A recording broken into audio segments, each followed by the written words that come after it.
Welcome to the Fire Rescue Wellness Podcast Spotlight, where we revisit take-home messages and shine a light on previous FRW podcasts in 10 minutes or less. I'm Lex, AZ's right and left-hand woman, and I churn out these mini episodes for her. Let's go. Well, and you should know that you have absolutely made a difference. I myself reached out to you, I believe, mid to late spring, and I was struggling, and you absolutely had a wonderful conversation with me. I believe the exact advice was tits out, belly in, which is great advice for everyone any day, but you certainly are making a difference in the world, and for that, I appreciate you immensely. No, thank you. You've done a lot too, AZ, by the way. Thank you very much.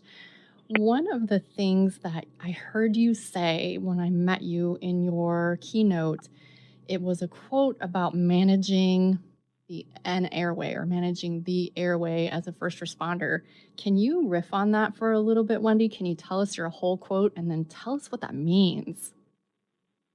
Sure. So during my thesis, which was really challenging for me, I tweeted, back in the day when you could only have 140 characters. And even as I was, putting this tweet together, I had this excitement. I knew it was going to be the only tweet that was worth reading at the time.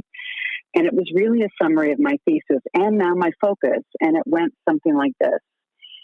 When you teach a first responder how to manage a difficult airway, you'll save patients' lives. Teach them how to manage a difficult emotion, and you'll save theirs.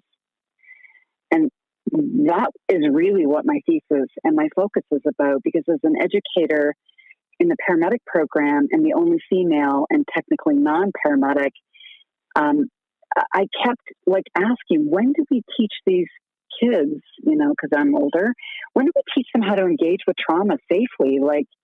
Where is it in the curriculum we do that?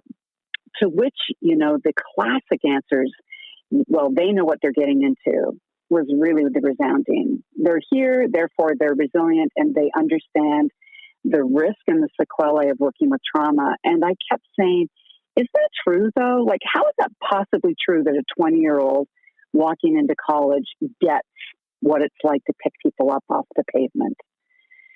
And so I got a lot of resistance, 12 years ago about that. And I worked with Dr. Walter DeVeris, who has a PhD paramedicine, and he challenged me.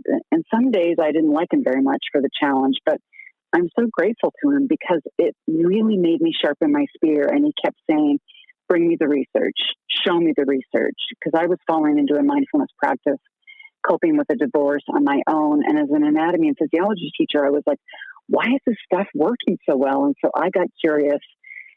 And as I took a dive into the literature, I was astounded, even as a science teacher, of what we knew about mindfulness, but what wasn't in the curriculum.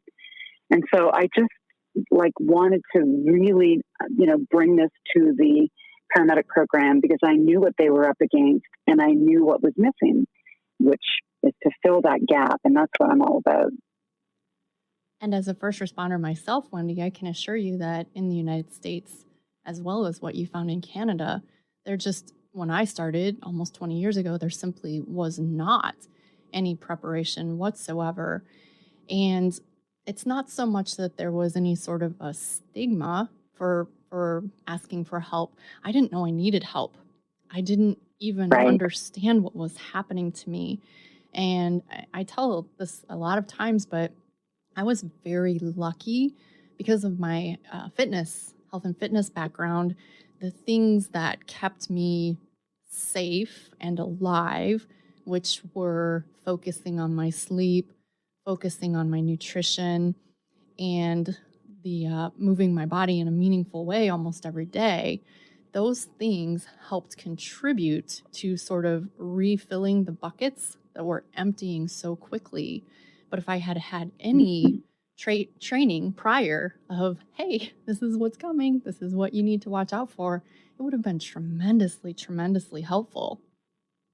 Mm-hmm. And I try to really address the myths and misperceptions. So anybody listening, you don't know me, you hear the word mindfulness, there's a very good chance you immediately go to hippy dippy, woo woo, sitting on a mat, closing my eyes. I ain't doing that. And what I've really tried to do, and what I think I've done well for the first responder community, is bridge that one perception of mindfulness with the science of it. And that because we're so dichotomous, especially these days where it's all or nothing, right? I'm either a meditator or I just ride off of, good old fashioned curriculum and the way we did it. And there's no in between, but you don't have to ever close your eyes to benefit from mindfulness. So for example, as a first responder, what's the first thing you learn in curriculum? It's really to do scene survey, right? You show up on a call, the first thing you're told and taught over and over again until it is reflexive and automatic, which, by the way, is just neuroplasticity, is to look at the scene and am I safe and will my crew be safe? I just want to teach, can we simultaneously in that moment teach a first responder to do an internal survey? How's your mind? Where's it at? What's going on in your body? How are you reacting in this moment? You don't need to sit down and write that out, journal it, analyze it, or even answer the question. But it's a check-in with the self. And over time, if that becomes habituated, we start to close the gap on experiential avoidance and pushing down our, bodily and emotional experiences on scene so that we are like, oh,